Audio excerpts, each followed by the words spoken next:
do you get over the colds? I don't know how many people know folks who will get a cold and then it stays with them for months and months and months, and it passes from everyone in the family, goes back to work and so forth. And that's a bit of what we'll talk about today too. I'll lead into that at some point. So the talk is the Angry Nutritional Educator. You guys can see how angry I am. So instead of me getting angry, the beat will get angry for me during the talk. I probably should have called this talk to get more attention, how not to die early. That probably would have got a lot more people coming. Since we have a nice group like this, I don't like to just make it just a lecture.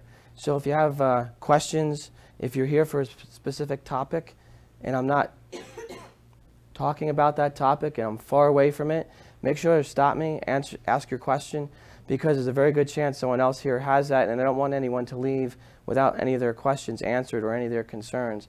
And it doesn't have to just be with you. It could be anybody that you know as well.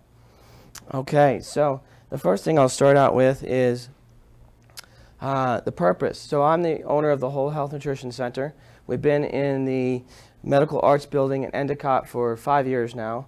And this is our purpose. This is why Whole Health Nutrition Center exists. So it's to improve the quality of life for as many people as possible through education and better nutrition. So when it comes to your health, if you have good health or poor health, where's your quality of life? When you think about where a person is and what they have to deal with on a daily basis, how much is that health dragging down their quality of life? So when I first started, I thought it was about getting people healthy. Really, it's about improving a person's quality of life. So when you think of yourself or think of people that you know, think about what their health issues are doing to them and how it's affecting their quality of life. Because if you look at it as a quality of life standpoint, you're much more likely to want to do something about it so that you can dig yourself out of that hole or out of that ditch. Now, does anyone have a specific question or topic that they want to make sure that I definitely talk about? Or I get to talk about anything that I want? Okay, good, good. All right, so let's see how that works. So the thing when I talk with clients, and I want to, in terms of going through the talk today, is that when you want to improve your health in a permanent way, you have to have a permanent dietary change.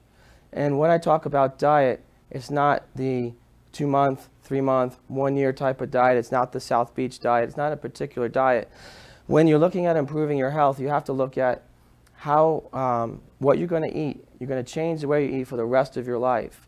So it's a lifestyle change. And you have to ingrain certain things in your habits. You have to learn how to properly shop, which surprisingly, when you change your diet, shopping can become a real issue. You have to learn how to properly prepare your foods and plan ahead. You have to know which foods might match up with your current symptoms and your current state of health. So when clients come to me, my goal is to get them to understand how the body works. So that's part of the education process. How the body works, what the organs and tissues are doing inside the body, and also how that relates to their health issues, and also the types of foods that they want to choose to eat. Because when I find that people are educated about what they do and what they eat and why their symptoms are there, they're much more likely to want to maintain that way of eating for the rest of the life, because you actually know how to take control of when you're not feeling well. When a certain symptom gets worse, you know what to do to correct it. So the one thing in terms of everyone here, and for me too, is I'm not a nutritionist. And you might say, well, what in the world are you doing standing here then talking about nutrition? Well, I want everyone here also not to think of food as being a nutritionist in terms of your, from your point of view. I want everyone here to think of themselves as a nutritional educator. So my goal when clients come in is I want them to know what they're supposed to do so they can go home and tell their spouse what they could do to improve their health. They can tell their friends, their family members what they could do to improve their health.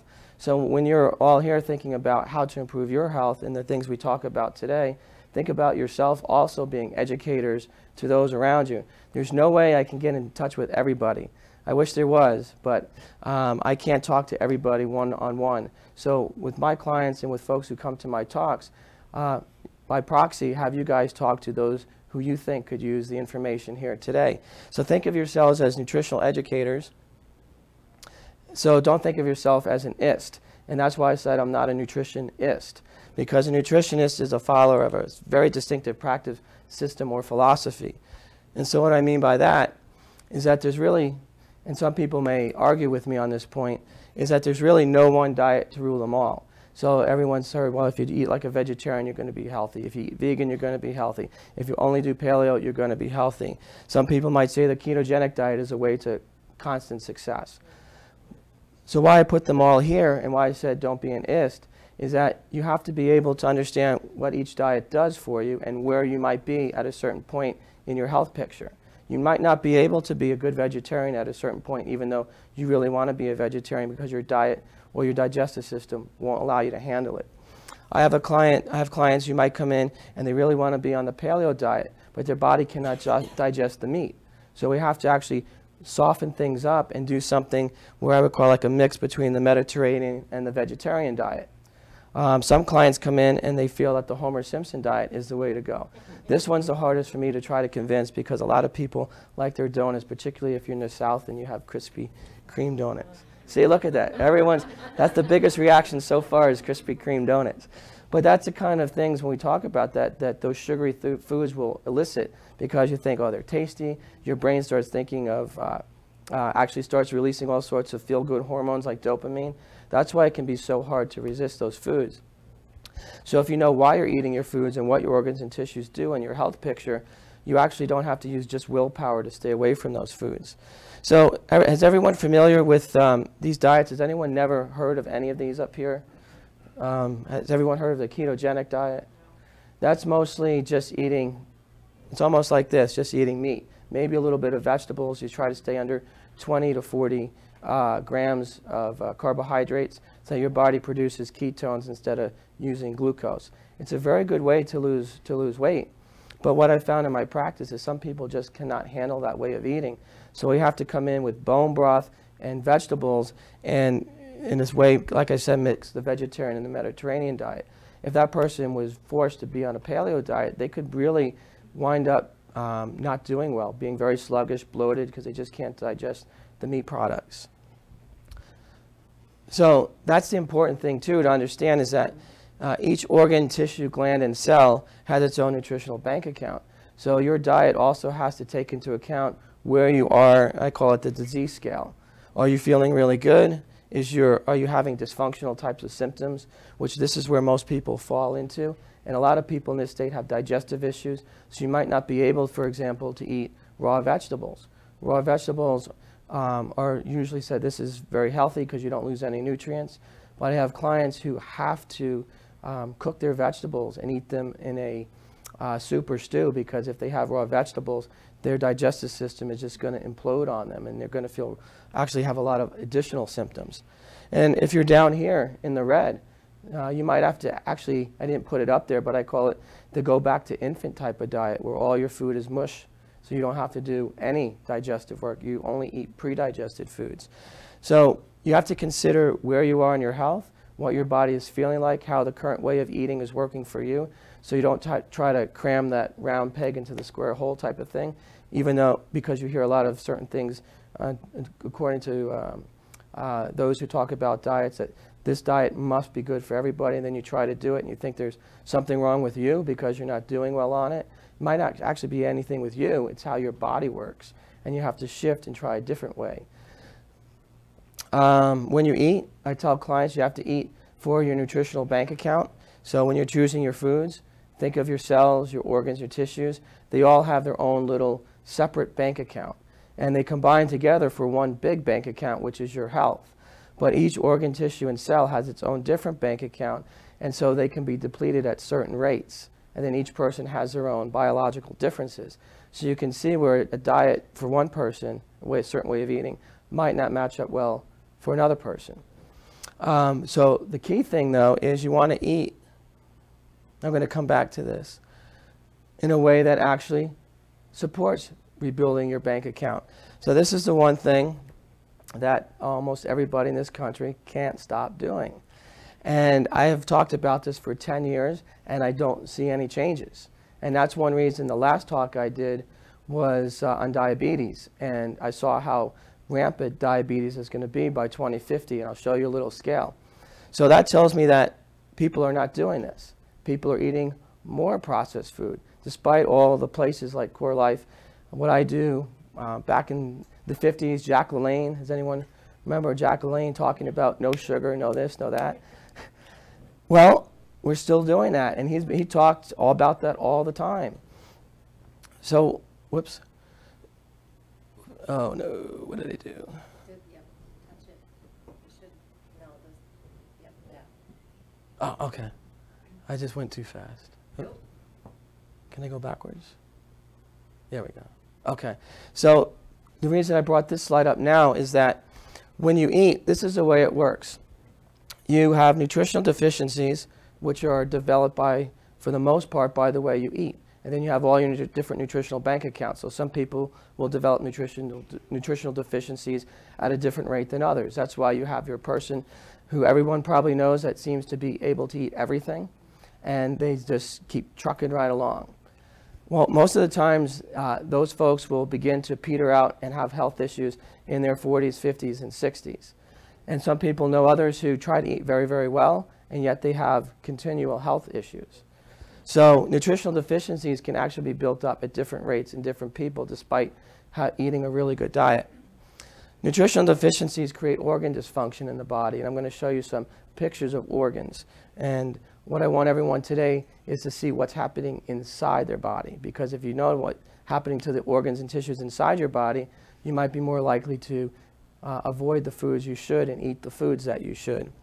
So as you develop organ dysfunction, you develop what I call poor health. And this is generally the person that knows they don't feel well. A lot of times their blood work comes back normal because you don't have a specific disease at that point in time. But you feel like the dimmer switch is being turned down. You might have some additional aches and pains. You might feel your energy slowing down. And a lot of people attribute this to, well, I'm just getting older, so that's the way it has to be. And I tell my clients that's a lot of nonsense. As you get older, you should be expecting excellent health for as long as possible. But the problem is, the longer someone remains in poor health, the more likely they are to start gravitating towards actual diseases. So someone who has constant joint pain might actually eventually develop osteoarthritis or rheumatoid arthritis if they don't change the way they're eating. Someone who has issues with sugar cravings and falling asleep in the afternoon and weight gain and things like that, and they're watching their blood sugar slowly go up, but they're not doing anything about it, might wake up one day after going to the doctor and guess what? You're diabetic. Now you have a disease. So one of my goals is to get to clients, or to get to as many people as possible before you're diagnosed with a disease. Or if you're what I call in that mysterious gray area where you've done all these different tests, the blood work comes back normal, yet you're not feeling good, but no one has any particular answers. That's because the organs are not quite in a disease state, but they're also not functional. So the blood work isn't really going to show anything at that point. Question. Go ahead. So do you think it is also across the board that there are certain foods that actually give people more energy? Like, as you say, like it's certain foods that affect people like disease-wise? Is it the same with energy? It depends on the person. Some people will feel super energetic on a very light meal with a little with vegetables and a little bit of meat, and that keeps them going. Some people, if they eat some raw cheese, they're gonna they just don't have the oomph, or they actually might break out in rashes, even though raw cheese is supposed to be really healthy. But there's something else going on inside their body that's preventing that good food actually being a healthy food for that person. And a lot of time, in terms of weight, some people will eat really well, they'll exercise till they're blue in the face, they'll do everything and anything, they'll start cutting calories, and they just can't lose weight. A lot of times, certain foods that a person eats, even though they're considered healthy, can prevent someone from losing weight. I've had a couple of clients, for example, who were eating dairy, raw dairy, and everything, we thought their diet was good, but they couldn't lose weight. We took the raw dairy out of their diet, and then their weight started coming down. So even seemingly healthy foods could be a problem if you're having, for example, trouble losing weight. So that's why I tell folks hormones in the body are much more powerful than any kind of diet and any kind of exercise program. You want those in place, but if that's not working, you have to start looking at what are your organs and tissues doing inside the body and make adjustments. That's why I said that list of diets can be very fluid, and you can kind of mix and match them. Does that make sense? Okay. Stop me if I'm not making any sense. All right, so let's go back this way. All right, so this is food, right? This is food. What's that? So-called. So-called food. Right, this is what I call so-called food, but how many people do you know would say this is food? And that's why that earlier picture, stop eating processed food, people aren't getting it because they think this is food. Well, it fills you up, it allows you to have some energy, and you get to the next day, you're not hungry. But these are the things that are breaking down people's bodies on a daily basis. And they're also, as you can tell, a lot of these are marketed towards kids. So people are growing up thinking that this is food. For example, when I started working on my health, the first time I went to the farmer's market, this was my picture of food. So I walked away from the farmer's market because nothing was in a box. So I figure if I can change my mindset, just about anyone else can. It took me 3 trips or 4 trips to the farmer's market before I actually bought something. So this is real food.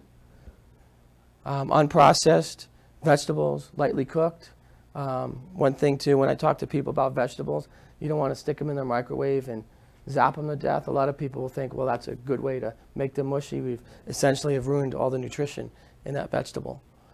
So the best way to probably, I think, for you to start thinking about how to approach eating is look at your plate and ask yourself, do you have a real protein, which can be animal or plant? In the beginning, I try to stress to clients, don't worry so much about organic.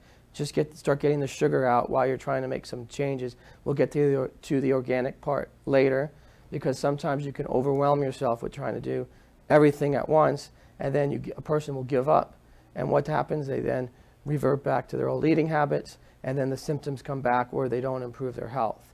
That's why when we talk about changing your diet, it has to be sustainable for the rest of your life. How many people, and I've done it too, we may know of people who started off with all great intentions, and at some point in time, the old eating habits came right back or snuck back in, and then you're right back where you started.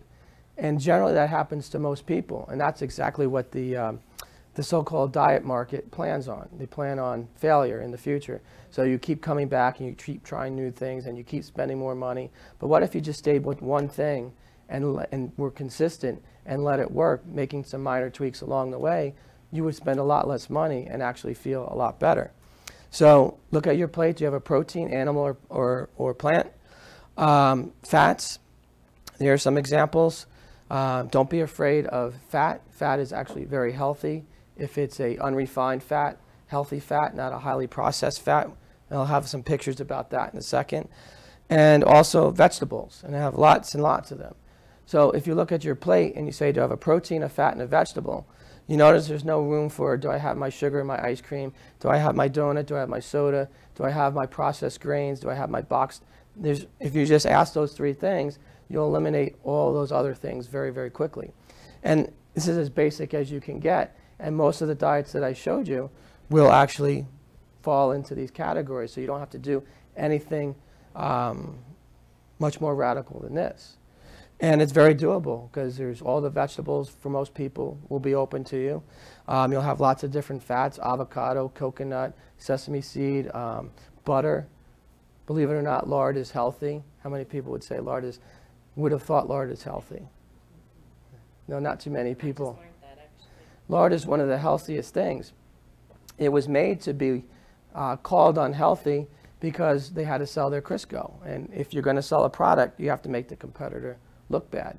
But when there was very little heart disease, people were eating butter, eggs, heavy cream, and lard. Lard is actually is more unsaturated than saturated. Coconut oil actually is much more saturated than lard. So it gives you a perspective of lard is not nearly as bad as you may have thought. It's actually quite healthy. And you can make some really good sweet potato fries and really good omelets with lard. And then, does anyone have any questions about that? So if you are eating this way, does it still matter what time of day you're eating? Meaning, like, if you tend to eat a later meal? Well, go ahead. No, I'm just saying, like, if you're eating this way. Not so much, because one morning you can have, for example, mostly like a light salad with some tuna. Later in the day, you might want something a little bit heavy. Some people can only eat very light breakfast. But generally what I find that works best is you have your best meal first. The next meal is a little bit lighter, and then the evening meal is the lightest because you're going to bed. But it's reversed in this country. The heavy meal is last. People have trouble sleeping. They can't go to sleep because they're agitated, or they're too heavy, or they're just trying to digest the food. So it affects sleeping to a great degree. A lot of sleeping issues can be handled by just eating a much lighter dinner with no sugar. So I think some people may have heard of course now I can't think of her name. She was in the 60s and 70s, one of the first women to really be preeminent in nutrition. And she would say, eat like a king at breakfast and a pauper at dinner. And if you can reverse that, or do that, or reverse the traditional way of eating and do that, you'll actually find you can digest your foods a lot better. And what you do is you create what I call a really good fire first thing in the morning. How many people know of, or maybe you do it yourself, where you don't eat till 11 or 12, and you just go, go? Well, what's happened is you've given your body nothing to work with, so there's no fire. So now it's going to be running on fumes. And generally what happens is the cravings start to skyrocket as the day goes on, so you start eating whatever's available. And then you start catching yourself in a vicious cycle, because now you're going to want more later because you're going to crash because of the processed foods and sugars you ate. And frequently, clients will say, well, I do really good through lunch, but then I can't stop eating whatever's in front of me at dinner. When I look at their meals, they're not eating much at breakfast, so they're not keeping their blood sugar in good shape. So it's not like you have to have this huge meal in the morning, but you got to have something. And that stabilizes your blood sugar, which stabilizes your energy and your eating habits. So come lunch and dinner, you're much more likely to eat the right foods and not raid the kitchen cabinet. But what if you're hungry in the morning? Like, So that's a problem for some folks. So one of the things I found is also when people do that, they've trained their stomachs not to accept food in the morning. And it may have started when they were kids. So really, you just start with bone broth, something very simple. If you're vegetarian, then you would start with just maybe a very light smoothie. It's just something to get in and start telling your stomach, hey, expect some food in the morning. It might take 3 or 4 or 5 months to do some retraining, but then you'll find, oh, I'm actually hungry in the morning. You may never be a big breakfast person, but what you don't want to do is just force yourself to eat. So it could be a very light salad with a little nuts and seeds, or some bone broth, or a light smoothie, a real smoothie, not full of just a juice smoothie. That's not a good option in the morning. So you could retrain yourself to actually eat in the morning and then be in good shape for the rest of the day. Along the line of veggies, Oh. I keep hearing different things around which vegetables should be cooked versus which ones should. Which one should be? And it's challenging because, like spinach, as an example, Yeah. everybody serves spinach salad, yet I've read articles that says, right? So you want to know which vegetables should be cooked and what's the benefit? Yeah. Okay. Because I think they recommend spinach be cooked, Mm-hmm. not eaten raw. Like kale. Kale's not supposed to be eaten raw either. Well, that's a good question. So understanding, as you said, why and which vegetables should be cooked and which ones can be eaten raw. So essentially, when I start out with clients, unless they have a very specific issue, I don't really want them to worry about that. I just want them to start eating vegetables and getting the sugar out. And then later on, we'll get to that. Now, generally speaking, if your kidneys are in great shape, then, for example, spinach is high in oxalates. So cooking the spinach would reduce the amount of oxalates in there. So that would be a benefit to someone who might have a family history of kidney issues or themselves have a history of kidney issues. You probably wouldn't want to sit down and eat bags and bags of spinach over months and months and years, because even if you're healthy, you might actually create a situation where you start building up kidney stones. Other foods like kale, broccoli, people are told to cook those because they will slow the thyroid down with what's called goitrogens. Generally speaking, if your thyroid's in great shape, you really don't have to worry about that. But if you have a history in the family of hypothyroidism, or you have hypothyroidism yourself, or Hashimoto's, which is an inflammatory and autoimmune issue, you would actually want to make sure that you do cook your kale and your broccoli and your those really call them the brassica family. You would want to cook those. So if there's really no specific issue going on with your kidneys or your thyroid, you could probably eat those foods nonstop without having to cook them. Does that answer your question? So I thought I'd throw this up here to give you an idea of why I began to get really frustrated and why I started thinking, well, boy, not only that, but people should start getting angry about their health and about the health around others who are not doing anything. Because this was diabetes in 1994. The gray is a very small percent, and light blue is, again, a very small percent, somewhere between 6.5 and 7.8% of the population. But fast forward 20 years, and this is what you have. This is diabetes 2 years ago. Only one gray state, Colorado, the healthiest state, I guess, in the country. But look at that, it's super dark blue. You've got 15% of the population in some of these southern states and Midwestern states that are diabetic. And you've got a lot of the rest of the country between 7 and 8%. Now, if this was a communicable disease, we would probably all be in lockdown wearing masks, and there would be 24/7 news spin on what to do about this. But because this is a very slow-moving disease that is attributed to eating habits and can take decades for symptoms to show up, it's not thought of as nearly as big of a deal. Now, the problem is, because of that mindset, and even those who are diagnosed as pre-diabetic and even diabetic usually don't take it seriously to begin with, is that you can see by 2050, in 2001, they thought that there would be 29 million people with diabetes. And this is what they thought in 2001. In 2015, there's already 30 million people. So they're off by 35 years. So that gives you an idea that, that diabetes is increasing at almost an exponential rate. So by 2050, the new numbers are, instead of 29 million people, there'll be 1 in 3. So you walk around, 1 in 3 people will be diagnosed as diabetic. And that's why earlier I said level of frustration came out, because we're losing the health battle in this country. And the numbers show that despite all the good food available to us, we won't stop eating processed foods. And so that'll be over 100 million people with diabetes that know they have diabetes. So there'll be others who don't know it, who won't fall into that number, and there'll be a number of pre-diabetics too. Now, that begs the question, diabetes has all sorts of secondary health issues.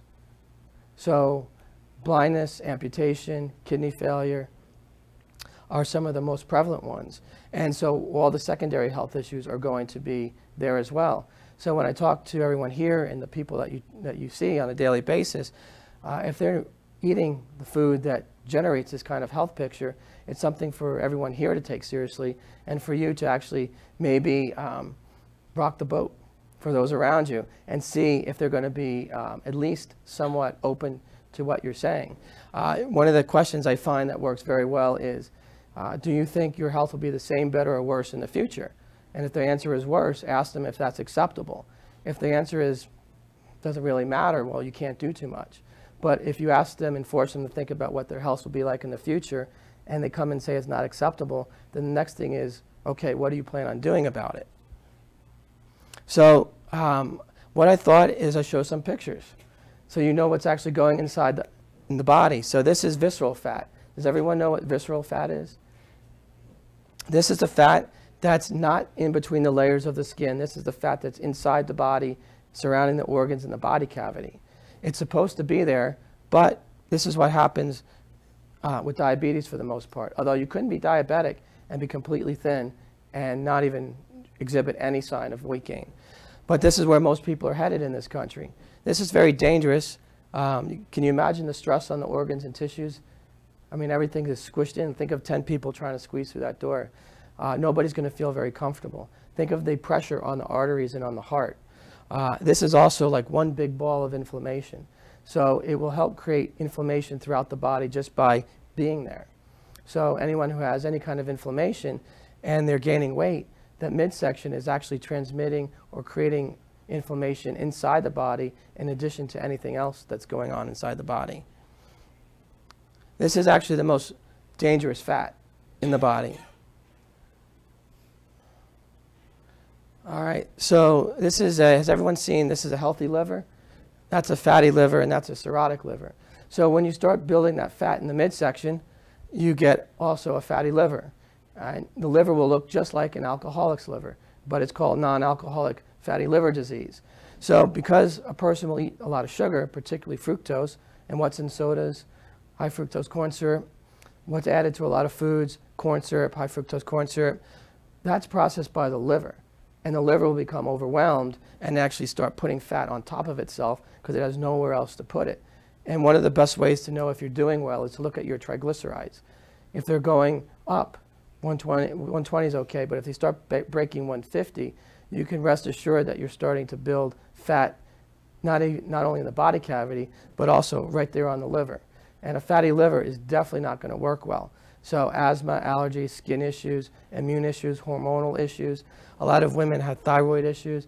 Well, if you clean up the liver, you might actually have a good thyroid. You might actually not have hot flashes and night sweats. You might actually not have hormonal issues, since the liver is much involved in the degradation and removal of hormones. And if it can't do that properly, all these old hormones start building up in the body, and you can have lots of issues regarding that. This is a fatty heart. It's a good one. You see what's going on. You got a extra big heart here. So it's good to have not literally to have a big heart. So it's good to have it figuratively, because that means the heart had to grow and get bigger because it was all big and flabby. And in order for it to actually push the blood through your body, it just had to get bigger and bigger to compensate for the fact that it was flabby. This fat right here, you see all the yellow on the heart? So not only does the fat develop in the midsection on the liver, but it will sit on the heart. And this is not from eating fat. This is not from eating saturated fat. This is from eating too much sugar, too many processed grains. The body will turn that into fat inside the body because it has nothing, can't do anything else with it because you're overloading it. And it will start depositing it wherever it can. Once it runs out of its prime spaces, it puts it on the liver and the heart and anywhere else it can do it. So the best way to avoid that is actually, you can eat butter, real cheese, coconut oil, avocados, all those things that have fat that you generally, particularly women, have been told to stay away with or away from. Again, this is what your arteries look like when they're not doing so well. So these are people who tend to eat processed food. This is not because you have necessarily high cholesterol. What happens is the damage is done to the arteries. Cholesterol is a nutrient, which is anti-inflammatory. It goes here to patch everything up. And so it's like blaming the fireman for being at the fire. But the real damage was done earlier because of all the sugar running through the body.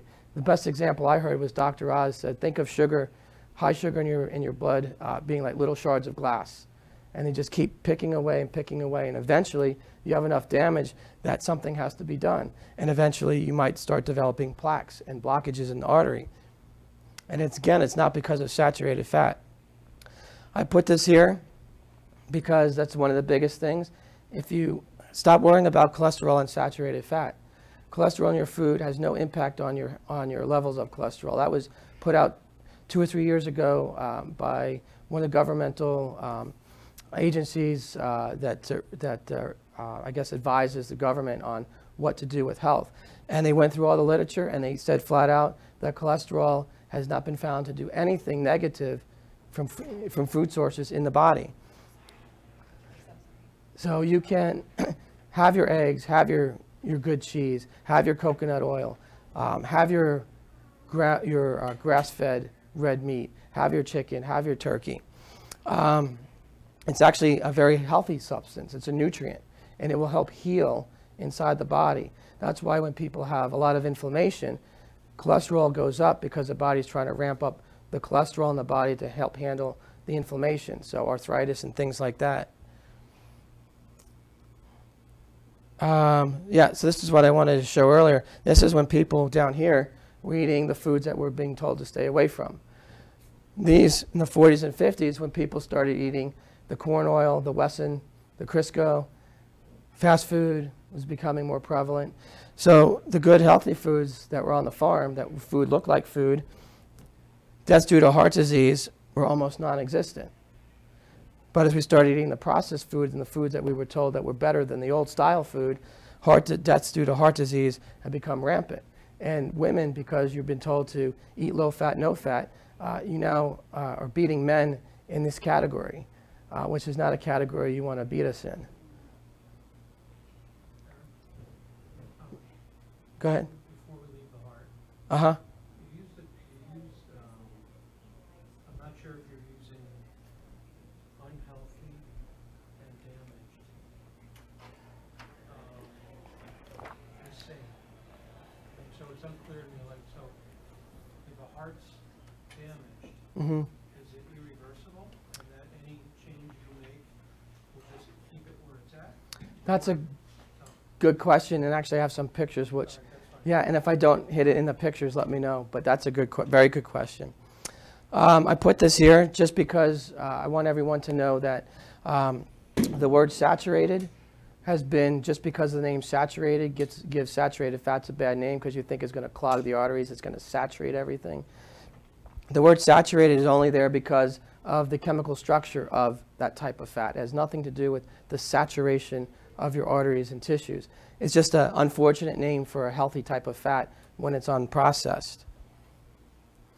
One thing, if you want to know how well you're doing, essentially, I say, you see number 4, I say ignore your cholesterol unless you have a disease, hypercholesteremia.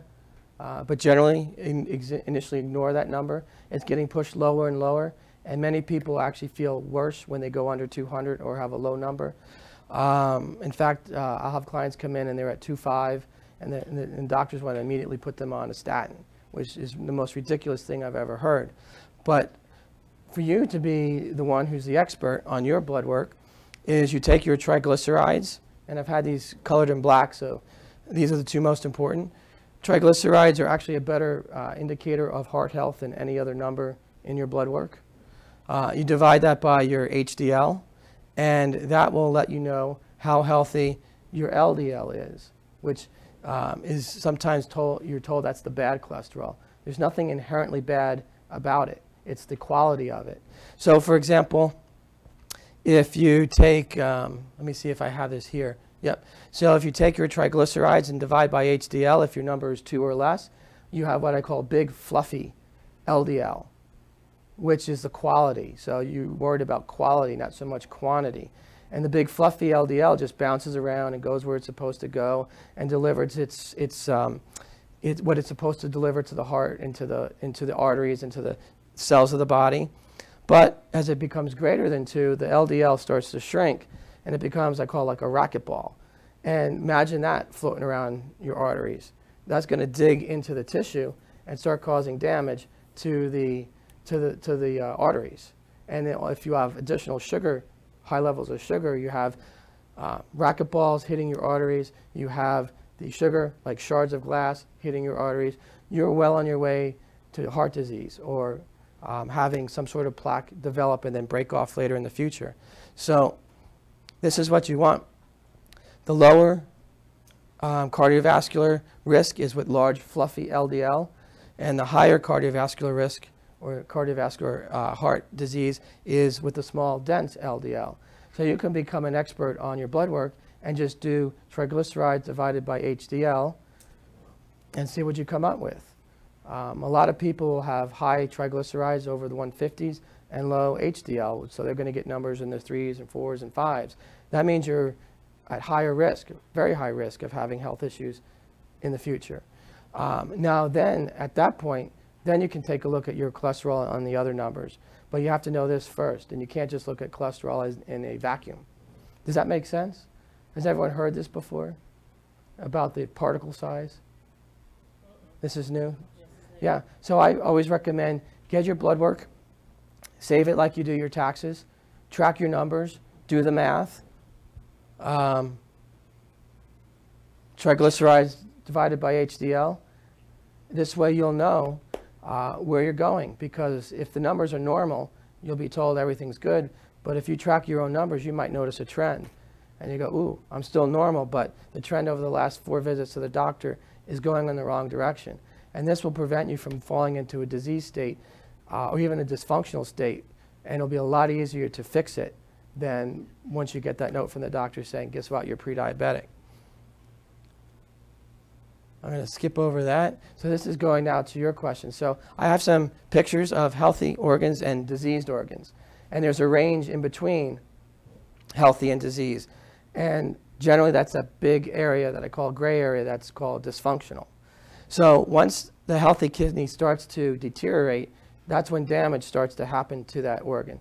So it can still be functioning pretty well, but it's starting to become damaged.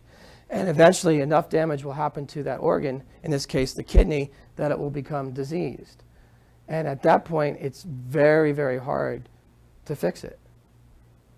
It's much easier in that big gray area before it actually, you're told you have stage 2 kidney failure or stage 3 kidney failure.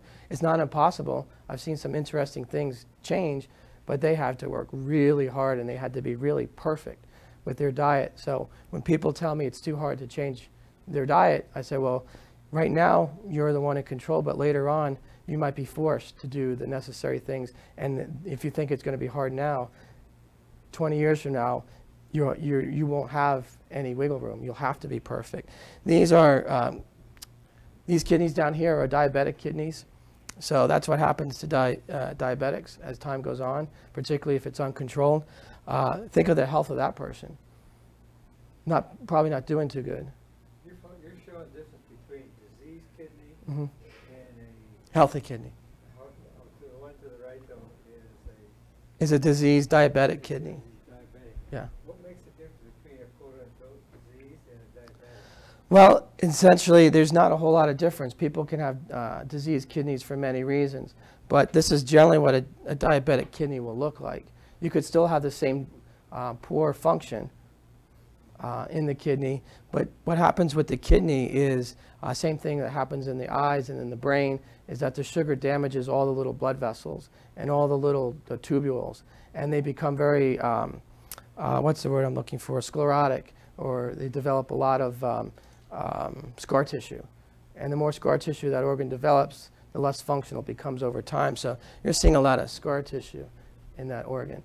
So when you look at your blood work, or you know someone who's not doing well in terms of their blood sugar control, this is what the direction they're headed towards. These are adrenal glands. I just wanted to show you how they can change color. So they're not going to have a lot of energy. So one of the things that you have to, I want people to realize too, is that you could still be walking, talking, standing, but you're going to have actual tissue that's diseased or necrotic or dead inside your body, yet you're still functioning. It's amazing what the body can do to get around certain things. But this person right here, how much energy are they going to have? And will they even be able to rehabilitate those adrenal glands? This is a healthy large intestine. This is your IBS intestine. So this is what my intestine used to look like. Very red, raw. Think of like a super long rug burn that goes down your entire body. So that's why people can be so sensitive to foods. That's why raw diet is not really good for this. You would want to do something more like a soothing bone broth, super stew that's been cooked very well, so that you can actually absorb some food and not cause a lot of irritation inside the bowel. This could, of course, lead to further damage, so leaky gut. Has everyone heard of leaky gut? All this inflammation in here, the cells are starting to separate. Once they start to separate, undigested food particles will make it into the bloodstream, and now you've got autoimmune issues. Now you've got super sensitivities to food. That's why some people will notice their diet is getting smaller and smaller and smaller, or they can't figure out one day this food is good and the next day they eat this food and it's bad, and then they eat it another day and it's good. There's no rhyme or reason to why foods are causing problems in their body. It's because the leaky gut, and it just depends on what the body's going to react to that day. So, but you can heal this, going back to your question, but you have to give this time. So one thing when clients come to me, I say, you have to keep in mind that we're going to be months, 6, 9, 12, 15, 18 months to heal something like that. If a kidney, let's go back. is not diseased, but it's somewhere between a healthy and a diseased kidney, it's going to take months and months and months to start letting the body carve out that junk and put new tissue in. That's why it's really true when people start to change their diet, they have a healing crisis. Imagine the gunk that would have to be flushed out of that kidney, and you're probably not going to feel so good because your body has never handled that before. These are lungs. I thought I'd put these in here. This is a tobacco lung, so if you know of anyone who smokes. I know this has been shown 100 times, a million times I should say, but people still smoke. This is a healthy lung. This is a lung, this is someone who has emphysema. So this is all dead tissue, but yet that person was alive for a certain period of time with all that dead tissue in their lung. And just getting worse and worse over time. Now, if they had done something at some point in time, even if this had progressed to a certain point, it is possible they could have stopped the damage and even started to do some healing to that dead tissue. It's amazing, again, what the body can do. But at a certain point, it's going to cross the line and you won't be able to do anything. But this person was walking and talking with dead tissue in their body. I'm going to skip that for a second. This one is very important, particularly for women. Has everyone ever seen their thyroid? This is, yep, you know it. This is your thyroid. This is a healthy thyroid right here. And this is a Hashimoto thyroid. So I put this in here particularly because many women are being diagnosed with Hashimoto's. Now, if someone comes and needs to improve their thyroid health and they have Hashimoto's, think of the difference between those two organs. It's going to take a lot of work and time and effort to do something to get this tissue in some kind of shape. This is another type of thyroid issue, inflamed on one side, which people might feel that they're having a closed throat or actually start to pass out because it pushes up against the arteries. But it's going to take some time in healing, and it may have progressed to a point where it actually have to have surgery. So when it comes to thyroid health, diet is the most important thing that you can do because you have to repair this tissue. And this is happening because the body is actually attacking the tissue. So you have to improve the immune system. So this is what your thyroid looks like, a little butterfly. And this is what happens when it gets attacked by the body.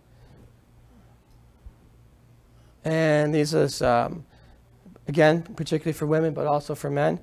This is a normal bone. This is your Swiss cheese bone. So does everyone already know that osteoporosis is a disease? It's not just a thing. It's a disease. And what's happening is the bones are rotting from the inside out. Just like a tree that looks really strong, wind blows it over, you go, oh, of course it fell over. There's nothing left in the center. So particularly for women, due to the fact that they don't have as much testosterone as men, they're much more likely as they get older to have that Swiss cheese look. And so osteoporosis is not a calcium deficiency disease. It is a collagen deficiency disease. And so you have to have a place to put your calcium and other minerals. So if your bone is getting thinner and thinner, it doesn't matter how much calcium you eat. You have to actually be able to put it somewhere, the minerals. And so a lot of times what happens is people just eat those calcium and vitamin D, but they won't change their diet. Sugar is guaranteed to cause this Swiss cheese. Processed foods are guaranteed to cause this Swiss cheese. People who take a lot of heartburn medication, you're not going to be digesting your proteins properly. Women are much more likely to have bones that look like this, and men too, who are using heartburn medication on a regular basis or scarfing down Tums. So it's very important that you correct your digestive system first if you want to correct your bones. And that's why it's so important, as I mentioned earlier, to eat healthy in a consistent manner, because you might have 5 things or 3 things that you got to fix to get to the one thing that you really want to fix. And I use the example of the onion. The core is the big problem, but all the layers have been built around it, and you got to push through the layers to finally get to the ultimate problem. And a lot of people in this country, I tell them your onion's actually getting bigger because you keep putting more and more layers on top, and it's going to take longer and longer to get through them. I'm going to skip through that. So type 3 diabetes, has everyone heard of that before? Alzheimer's is being discussed as a form of diabetes and dementia, because what does diabetes do? It damages the blood vessels. What's your brain full of? Blood vessels. So you can actually physically cause a change due to eating the way that you would eat to create diabetes, you can cause a physical change inside the brain. So that's why it's imperative that people realize that the foods they eat it may take 30 or 40 or 50 years, but eventually you might increase your chance of being that person that has no memory and has to be cared for. And one of the things when I talk to clients is you have to do this so that you can do everything possible so that you don't cause other people time and money later in life because you didn't want to change your diet. I put this here just so that everyone could see I wasn't making that up about type 3 diabetes. This is actually in the medical journals. So they conclude that the term type 3 diabetes actually reflects the fact that AD represents a form of diabetes that selectively involves the brain and has molecular and biochemical features that overlap type 1 diabetes. So it's very interesting, and type 2. So how many people do you know are doing this? How many people have done it themselves or might still be doing this? Is eating yourselves into an early grave. And so my job is to get people who understand, one, that's what you're doing. And if you don't change your eating habits, you're most likely going to die earlier and with a greater level of sickness than if you do change your diet. I thought Will Rogers is a genius. When you find yourself in a hole, stop digging. But many people won't do that because of this. How many people have excuses or hear excuses as to why not to change their diet? So I left this blank here so you could think of those excuses. Does anyone have a favorite that maybe you say or you know someone else says? I don't have time to eat healthy. Yeah, that's a big one. I don't have time to eat healthy. How about another one? It costs more to eat healthy. It costs more to eat healthy. After the holidays. That's a great one. And there's always a holiday. After the holidays, after the wedding, after this event. Next, I'm going to do it 2018, January 1st. Life is going to change. Those are big ones. But as you saw, eating unhealthy will actually cause you more money in the long run. Medical reasons are medical bankruptcy is the biggest personal bankruptcy in this country. So talk about what's expensive, eating unhealthy, not having time. As I tell clients, eventually your body's going to force you to make time, and it's not going to be on your terms. It's going to be on the disease's terms. And when you're in that position, you're really not in a good spot. And a lot of times too, what's another one? Has anyone heard that it's hogwash? What you eat doesn't matter. I hear that sometimes. If it was true, then why do they allow sugar to be in food? If it were true, why do they allow us to sell those things? Does anyone have a guess as to why that food is still allowed to be sold? Market purposes. Yeah, market, it's all big business. The pyramid, as everyone knows, was actually developed by special interest groups and lawyers and Congress. It had very little input from those who knew what happens in the body. So a great book to read on that is the book called Good Calories, Bad Calories by Gary Taubes. It's called Good Calories, Bad Calories. And it's by Gary Taubes. And it has all the documented evidence in there. So he has all the research papers and everything you would want to know as to is this true or not true.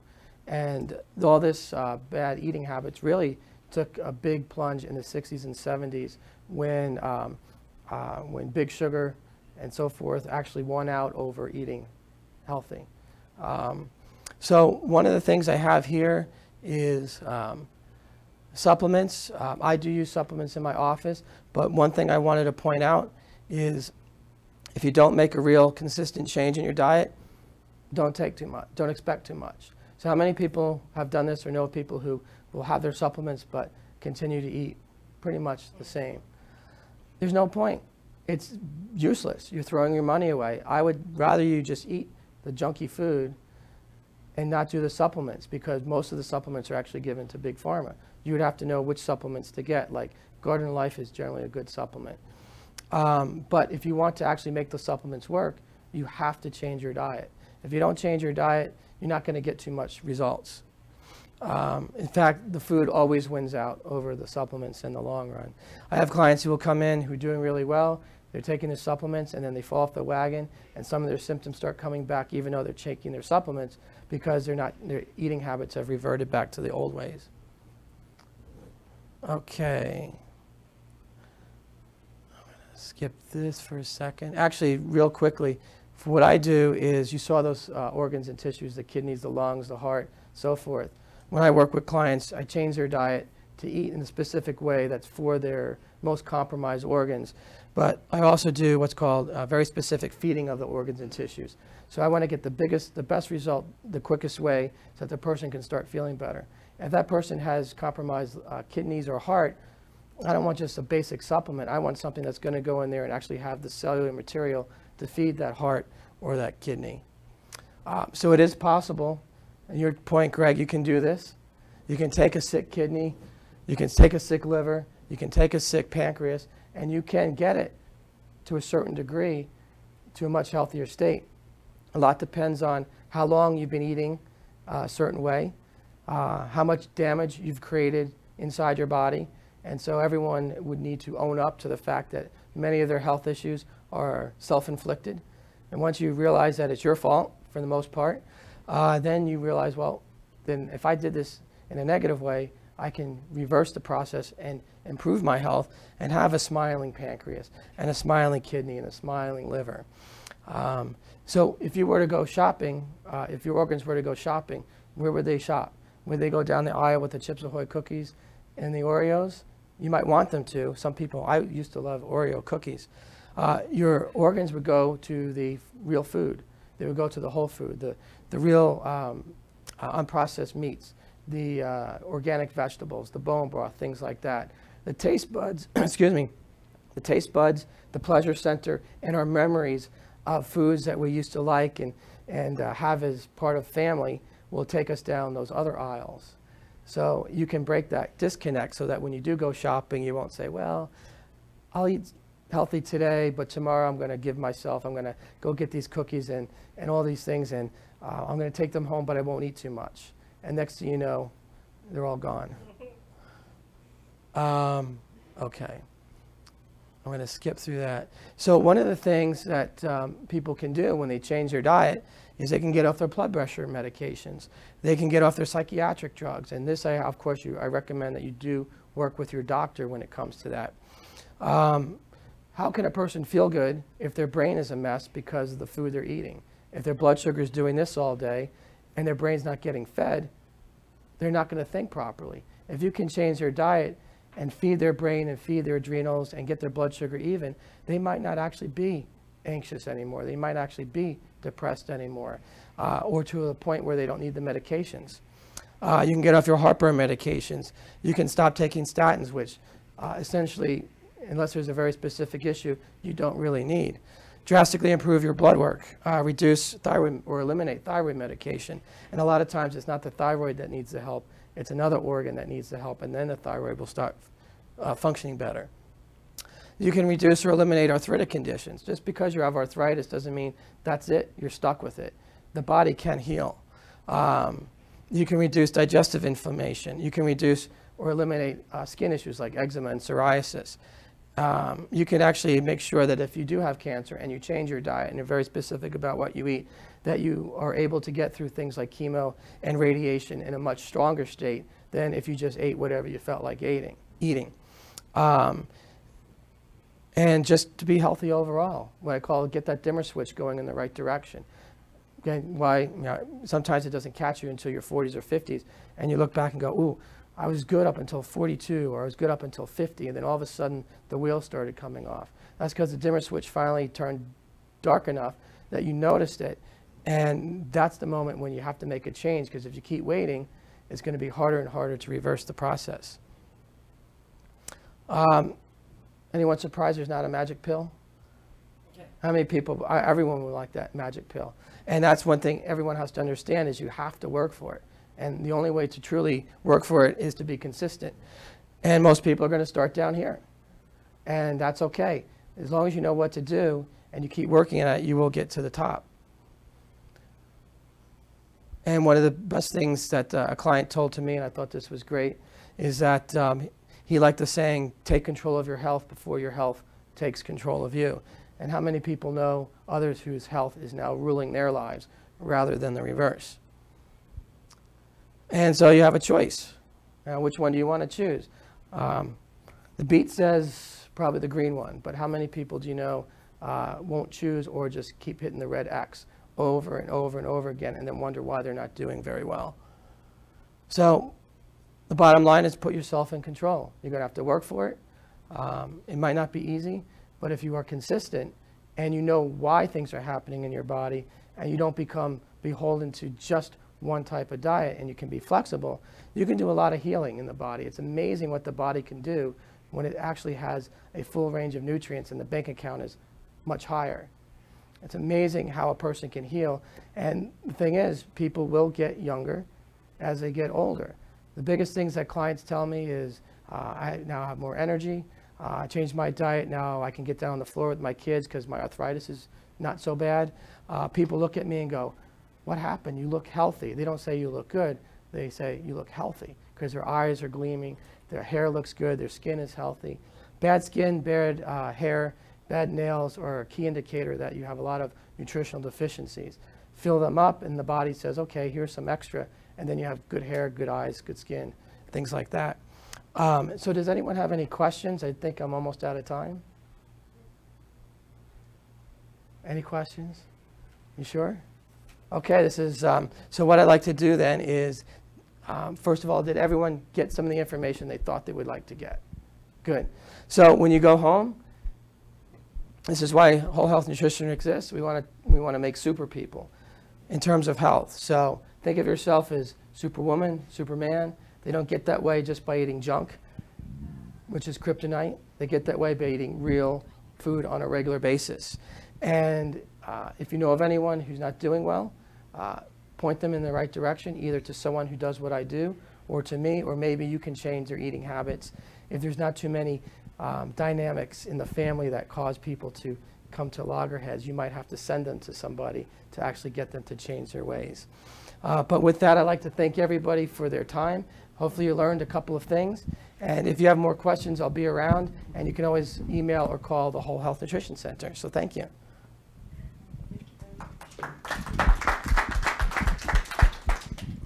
And from CoreLife, thank you very much for coming in. If you guys haven't eaten, by all means, enjoy your meal. Thank you. Because that food will actually build